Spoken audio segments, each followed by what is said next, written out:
ایک شخص حضرت علی رضی اللہ تعالی عنہ کی بارگاہ میں حاضر ہوا اور کہنے لگا، میں کسی کو پسند کرتا ہوں اور اس سے نکاح کرنا چاہتا ہوں، لیکن میرا سوال یہ ہے حضور، میرے لیے وہ وفادار ثابت ہوگی یا نہیں، یہ کیسے پتہ چلے گا؟ حضرت علی رضی اللہ تعالی عنہ نے ارشاد فرمایا، اے شخص یاد رکھنا، جو عورت اپنے والدین کی توہین کرتی ہو، جو عورت دوسرے کے سامنے اپنے گھر کی شکایتیں کرتی ہو، تو سمجھ جانا وہ اچھی بیوی ثابت نہیں ہوگی۔ عورت کی فطرت میں چھپنا چھپانا ہے، جو عورت اپنے گھر کی عیب کسی اور کے سامنے واضح کرے تو سمجھ جاؤ کہ وہ عورت نہیں کچھ اور ہے۔ اس شخص نے کہا، حضور کوئی ایسا عمل یا کوئی ایسی دعا جس سے واضح ہوتا کہ یہ عورت میرے لیے وفادار ثابت ہوگی یا نہیں؟ حضرت علی رضی اللہ تعالی عنہ نے فرمایا، اے شخص، اس میں سب سے بدترین عمل جھوٹ ہے، سب سے بدترین عمل جھوٹ ہے جو تمام گناہوں کی جڑ ہے۔ یاد رکھنا، جس عورت کی فطرت میں جھوٹ، فریب، دھوکہ ہو، وہ عورت کبھی بھی کسی کے ساتھ نہیں دے سکتی۔ اگر ہم آپ ان چیزوں پر عمل کریں، ہماری زندگی آسان ہو سکتی ہے اور ہم جان سکتے ہیں کون وفادار ہے، کون بے وفا ہے۔ جو عورت آج اپنے گھر کی باتیں دوسروں سے کہتے پھر رہی ہے، کل وہ آپ کی باتیں بھی دوسرے سے کرے گی، آپ کی شکایتیں بھی دوسرے سے کرے گی۔ اس لیے آپ کے لیے وہ عورت کبھی بھی بہتر نہیں ہے جو دوسرے کی شکایت کرے، جو اپنے گھر کی باتیں دوسروں میں عام کرے۔ آپ اس سے ہر حال میں پرہیز کریں۔ بیان کیا جاتا ہے کہ ایک شخص اپنے بیوی کا عاشق تھا، بہت زیادہ اپنی بیوی سے محبت کرتا تھا، دیوانہ تھا، مجنوں تھا۔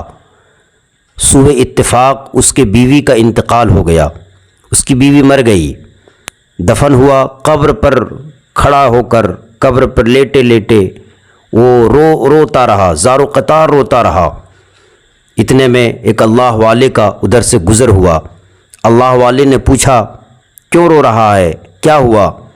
سبب پوچھنے پر کہنے لگا، یہ میری زوجہ تھی، میری زوجہ کی قبر ہے، یہ میرے چچا کی بیٹی تھی، مجھے اس سے بہت زیادہ پیار تھا، میں اس کی جدائی برداشت نہ کر سکتا۔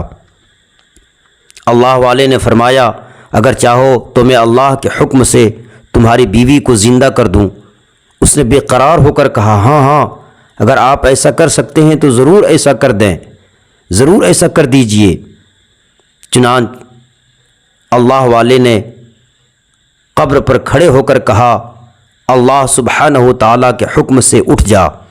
قبر پھٹ گئی اور اس میں سے ایک حبشی غلام باہر نکلا جس پر آگ کے شعلے بھڑک رہے تھے، اس کے بدن میں آگ لگی ہوئی تھی۔ اللہ والے کو دیکھ کر اس نے کلمہ پڑھ لیا، کلمہ پڑھنے کی برکت ہوئی، اس کے بدن سے آگ بجھ گئی، عذاب الہی اس سے دور ہو گیا۔ اس شخص نے کہا، مجھ سے غلطی ہو گئی، یہ میری بیوی کی قبر نہیں بلکہ یہ دوسری قبر، یہ قبر میری بیوی کی ہے۔ اللہ والے وہاں تشریف لے گئے اور فرمایا، اللہ عز و جل کے حکم سے اٹھ جا۔ قبر پھٹی اور اس میں سے ایک حسین و جمیل عورت باہر نکل آئی۔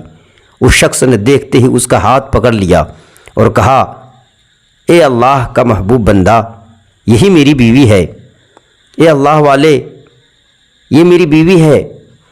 اللہ والے دونوں کو وہیں چھوڑ کر آگے تشریف لے گئے۔ وہ اپنے بیوی سے مل کر بہت خوش ہوا، وہ شخص بہت خوش ہوا کہ میری بیوی پھر مجھے مل گئی۔ آگے بڑھا، تھکا ہارا وقت کا مارا تھا، آرام کرنے لگا۔ عاشق کو نیند کا غلبہ ہوا تو وہیں سو گیا۔ اس کی بیوی اس کے قریب بیٹھی رہی۔ اتنے میں وہاں سے ایک شہزادے کا گزر ہوا۔ شہزادے نے اس عورت کو دیکھا تو اسے بھا گئی، عورت کو بھی شہزادہ بھا گیا۔ وہ اپنے شوہر کو سوتا چھوڑ کر شہزادے کے ساتھ چل بسی، اس کے ساتھ چلی گئی۔ جب اس مرد کی آنکھ کھلی تو بیوی کو نہ پا کر بہت پریشان ہوا، ڈھونڈنے لگا، ڈھونڈتے ڈھونڈتے شہزادے کے محل تک پہنچ گیا۔ وہاں اسے اپنی بیوی نظر آئی تو کہا، یہ میری بیوی ہے۔ مجھے واپس کرو۔ شہزادے نے کہا تم جھوٹ بولتے ہو، یہ تو میری لونڈی ہے، تمہاری بیوی کیسے ہو گئی؟ یقین نہیں آتا تو اسی سے پوچھ لو کہ یہ تمہاری بیوی ہے یا میری لونڈی ہے۔ یہ سن کر اس بے وفا عورت نے فوراً کہا ہاں ہاں میں شہزادے کی لونڈی ہوں، میں تمہیں جانتی تک نہیں، تم میرا شوہر کیسے ہو گیا؟ کیوں تم مجھ پر بے جا الزام ڈالتے ہو؟ میں تمہاری بیوی نہیں ہوں، میں شہزادے کی لونڈی ہوں۔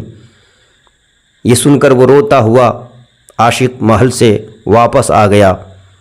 کچھ دنوں بعد اسی اللہ والے سے ملاقات ہوئی تو عرض کیا اے اللہ کا ولی، میری بیوی جسے آپ نے زندہ کیا تھا اب شہزادے کے پاس ہے، شہزادہ اسے اپنی لونڈی بتاتا ہے اور وہ بھی یہی کہہ رہی ہے کہ میں شہزادے کی لونڈی ہوں، میں تمہاری بیوی نہیں ہوں، آپ ہمارا فیصلہ فرما دیجئے۔ اللہ کے ولی نے اس عورت سے فرمایا کیا تو وہی نہیں جسے میں نے اللہ کے حکم سے زندہ کیا تھا؟ عورت نے کہا نہیں، میں وہ نہیں ہوں۔ آپ نے فرمایا اچھا تو ہماری دی ہوئی چیز ہمیں واپس کر دے۔ اتنا فرمانا تھا کہ وہ جھوٹی بے وفا عورت مردہ ہو کر زمین پر گر پڑی۔ پھر اللہ والے نے فرمایا جو شخص ایسے مرد کو دیکھنا چاہے جو کافر ہو کر مرا تھا، پھر اللہ عز و جل نے اسے زندہ کر کے ایمان کی دولت سے نوازا، تو وہ اس حبشی غلام کو دیکھ لے، اور جو ایسی عورت کو دیکھنا چاہے جو ایمان کی دولت میں مری، پھر اللہ عز و جل نے اسے زندہ کیا اور کفر کی حالت میں مری، تو وہ اس عورت کو دیکھ